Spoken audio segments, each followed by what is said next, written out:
John Edward Jones had always been an adventurous spirit.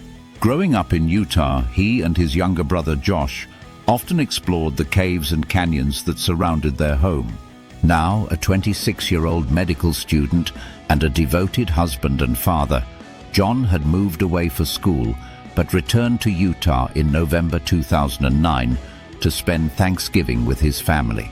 Excited to relive their childhood adventures, John and Josh, along with a small group of friends, decided to explore Nutty Putty Cave, a place well known among local cavers.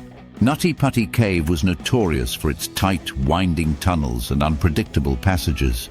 It had been closed for years due to safety concerns, but had reopened under a new permit system. John, an experienced caver, was eager to test his skills in its challenging environment.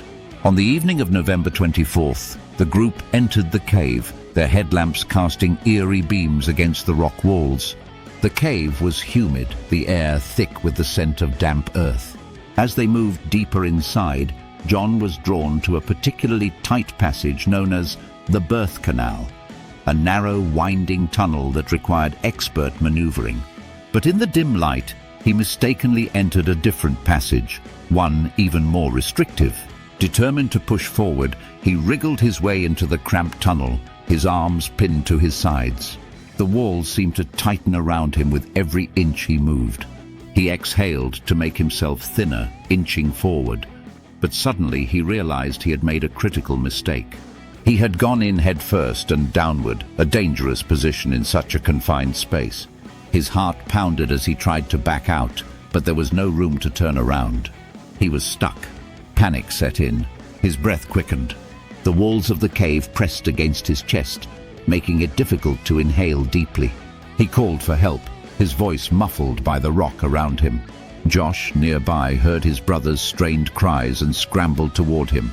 When he arrived, he saw John's legs protruding from the tunnel, motionless. "Josh, I'm stuck," John said, his voice trembling. Josh tried to pull him free, but John's body had wedged tightly in the passage, his torso at a downward angle, his head trapped lower than his feet, a position that put immense pressure on his heart and lungs. Knowing they needed help, Josh rushed back through the tunnels, his voice echoing as he called for the others. One member of the group quickly climbed out of the cave and called for emergency rescuers. Within hours, dozens of rescuers arrived, their headlights flickering in the dark cavern. Using a complex system of ropes and pulleys, they worked tirelessly to pull John free. They talked to him, reassuring him, keeping his spirits up. He spoke of his wife, his young daughter, and his dreams for the future. He prayed, holding on to hope. But as the hours dragged on, his situation worsened. Blood pooled in his head due to his position, making him disoriented. His breathing became labored. At one point, the rescuers managed to shift him slightly, offering a brief moment of relief. But then, disaster struck. The pulley system failed, and John slipped back into the tight space, wedging himself even deeper. The team's worst fear had come true. After 27 grueling hours, John's voice grew faint. He could no longer respond.